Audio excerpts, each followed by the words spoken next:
Alright guys, time to go back again today. Hope you're enjoying your day so far, and today we're going to talk about some of the hottest takes for the CDL 2021. A Reddit thread came out a few days ago with a number of people giving their hot takes and bold predictions, and I want to hear yours in the comment section below. I'll share a few of mine at the end of the video, what I think about some of the rosters that could be better than people expect, could be worse than people expect, but certainly a number of interesting ones throughout this thread on which players might fall off, which players might do well, but also more general things about the CDL, about the viewership, and what it could be like from a competitive perspective.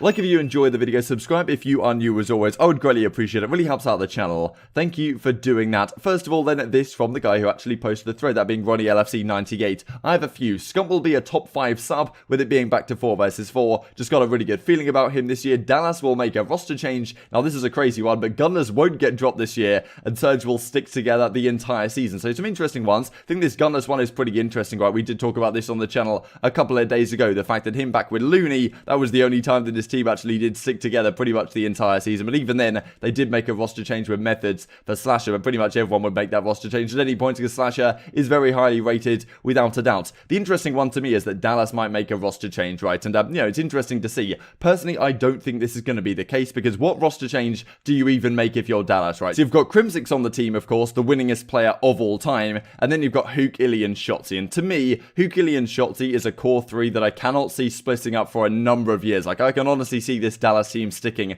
for like 3 seasons easily, and I honestly think that the deciding factor when this team does split apart might be just Crimsix retiring, right? And yeah, that might be a point where he just feels like he can't compete anymore. Who knows, right? But Hook, Illy, Shotzi seem to very much get along. They just won the World Championship. I can't really see a world in which they want to split up, and definitely Hook and Illy, I think, were like a duo going into Black Ops 4. They picked up Shotzi. They clearly get along with him, but he's one of the most talented players in the entire game. So the only question is, at some point, do Dallas consider, okay, minus Crimsix, plus like another maybe veteran leadership type figure on the team that might make this team a little bit better? I mean, of course, they have the opportunity maybe to keep Clayster instead of Crimsix if they wanted to at the end of the Modern Warfare season. Not the direction, of course, they decided to go in, and it's difficult to say they made a bad decision given like what Crimsix has done in the past and will probably continue to do in the future as well. So a very scary team, of course. I don't really see a situation where they could be making a roster change if they have a really bad run the entire season long. Like, you know, who do you consider dropping? I guess it's Crimsix, but can you really drop Crimsix? I don't know. They put themselves in kind of a difficult spot, but frankly, I don't think they're going to have a bad season, so they probably shouldn't have too much of a big deal worrying about these issues. The hottest take possible, of course, is that Atlanta FaZe will not be very good, because a lot of people are suggesting that, yes, Atlanta FaZe should be the scariest team coming into this title. RCD's back on his preferred main assault rifle, Celium as the flex, just like a dominant player, and then Simp and Abizi, the 2 SMGs.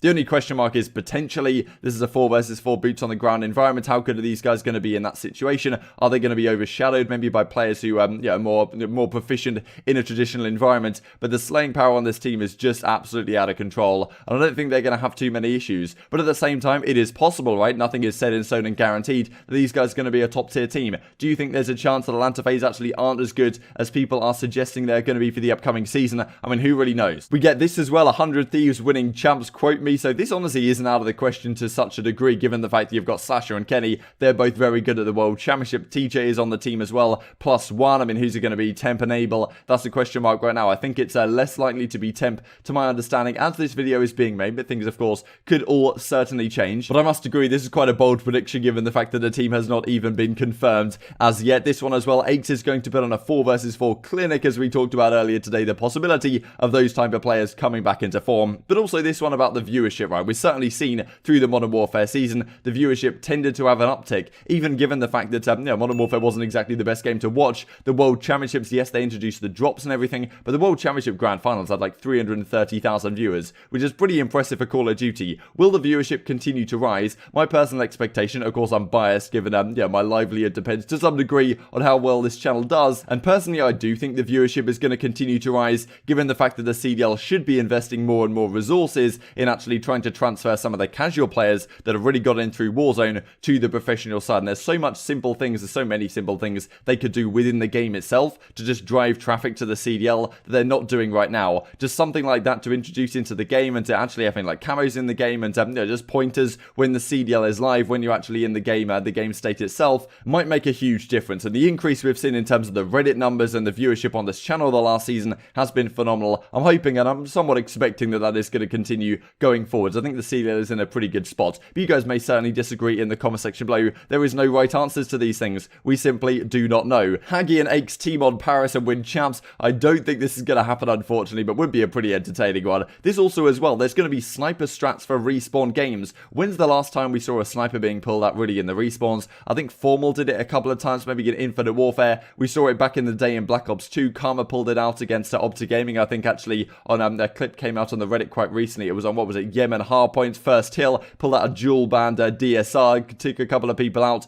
quick scoped Merc as well. That might be a clip we have to look at on 3 minutes in COD history at some point. But this is always something I think a lot of people have looked at and thought, yeah, damn, that'd be pretty cool if we saw more sniper strats in the respawns. And who knows, maybe that'll happen a little bit more this year than it normally does. Clayster will retire. This is actually a big hot take in my opinion. Toronto will be one of the worst teams. Isn't exactly a hot take. But yeah, Clay will retire, an interesting one. Frankly, I don't imagine this is going to be the case, but that's kind of the whole point, the fact that these are hot and bold takes in this entire thread. But yeah, I mean, interesting, right? New York subliners with Zoomer on the team, Mac on the team, Hydra on the team, possibly John if they can sign, a bit of a question mark around that. They should be a decent team. I'm not expecting them to be great at the start of the season. I'm more expecting them to get better and better throughout the season as they mesh a little bit more. Clayster to me certainly still seems to have the fire to crack on and push on and still try and win more world championships, but he is a back-to-back world champion. If he doesn't quite get the three-peat, or if he does get the three-peat, is that when he steps away? Who really knows, right? It's a difficult one to call, but I think that Clayster definitely has too much drive to step down as yet, but maybe things change over time, right? Like 12 months is a very long time in the esports world. Get this as well, one of the top 3 teams will have some sort of implosion and end up switching a player or 2 out. Probably won't be the FaZe team, and well, if this is true, I suppose it's more likely to be Chicago. I just talked about how I don't think Dallas are going to have an implosion. FaZe are probably not going to have an implosion. Is it going to happen to Chicago? It's not incredibly likely. Who do you even swap out if you do have an implosion, right? Like, Scump and Formal aren't going anywhere. Envoy isn't going anywhere, certainly. So is it Dashy? But like, kicking Dashy again if he gets on with the rest of the team. Frankly, I don't see any of these 3 teams changing for a long time, unless they do just have really bad results. And I guess at the end of the day, it's kind of expected that one of these teams won't be like as good as they expect, right? Because there's only so many championships to be won. There's a lot of other potentially competitive teams. If Chicago or Dallas or FaZe or any of these guys really have like a few events in a row where they're failing to make grand finals, they're coming top 4, do they then consider a change? Is there going to be a swap out situation? Who really knows? I probably expect these teams to stick through the majority of the season, if not the entirety of it. But it's certainly true that they all can't be the best team in the entire game. We get this as well. I think New York will be a top 3 to 4 team all season long. Interesting to me, I don't expect they're going to come in with the absolute fire here. I think they're going to somewhat improve over time. Clayster's teams have tended to do that the last couple of seasons, but if they do come in as a top 4 team, by the time the World Championship comes around, this team could be one of the most deadly teams in the entire game. If Hydra is starting, I think that is honestly a necessity for this team to do well. If John is on the team, frankly, and I don't imagine he's going to have the superstar year that people are expecting him to have. I think that Hydra is like the French Simp, as is mentioned right here, is probably what they need if this team is going to be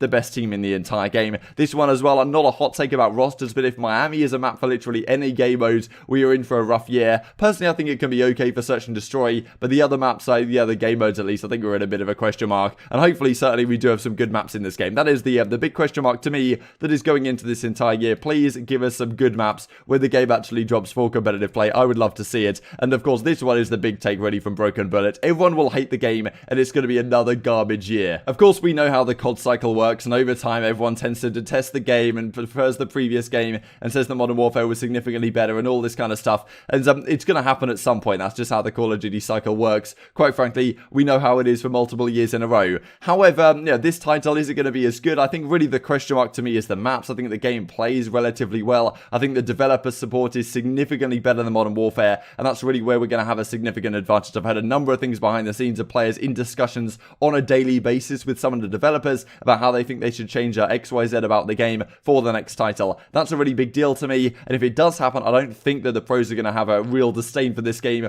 or the community at large. And I'm at the very least hoping we have a very solid year before we probably go back to a new Modern Warfare title in 2021. That game will be coming out in. To go through a couple of my hot takes, I suppose, in terms of the roster predictions, is that I actually really think that Royal Ravens can be a very solid squad. I'm going to say in terms of a hot take, like Royal Ravens are going to win an event. They're going to be a top 4 team on a very regular basis, because I think that this, the core of this lineup honestly can be really solid. Alex and Dylan as the SMG duo, Zero as the flex. Shawnee was very comfortable at the end of last season, and honestly this team has played together in the past, at least to some degree. They get along very well with the coaching staff. There's going to be no internal friction on this team at all. They're all going to have their heads down and grinding to be the best team they can possibly be. So I wouldn't be surprised if this team is actually significantly better than what they would have been with the Twins. And yeah, my take is that they're going to somehow find a way to win an event this season. I guess on the other side of things, the team I'm expecting not to be so good, because a lot of people are looking at Rocker thinking, okay, top 4, maybe top 5, something like that range. If I had to give a hot take, I don't think they're going to be so good. I think restricting Priesthood to the SMG role is going to be somewhat challenging for them. I'm not sure how good Maniac and Accuracy are going to be as a combination here, and I just think if the meta doesn't play out in this team's favor, maybe it does, but if it doesn't and it's very fast-paced and it's very aggressive, I think the Minnesota Rock are actually going to struggle quite significantly and may end up in that top 8 range and fail to make grand finals. But I'm of course very intrigued to hear your thoughts in the comment section below. Hope you guys enjoyed the video. If you did enjoy it, I'd greatly appreciate a like on the video. It really helps out the YouTube algorithm know you enjoyed this content. Other people like you may enjoy this content as well and help grow the competitive Call of Duty community. Thank you for watching as always, take care, and I will see you next time.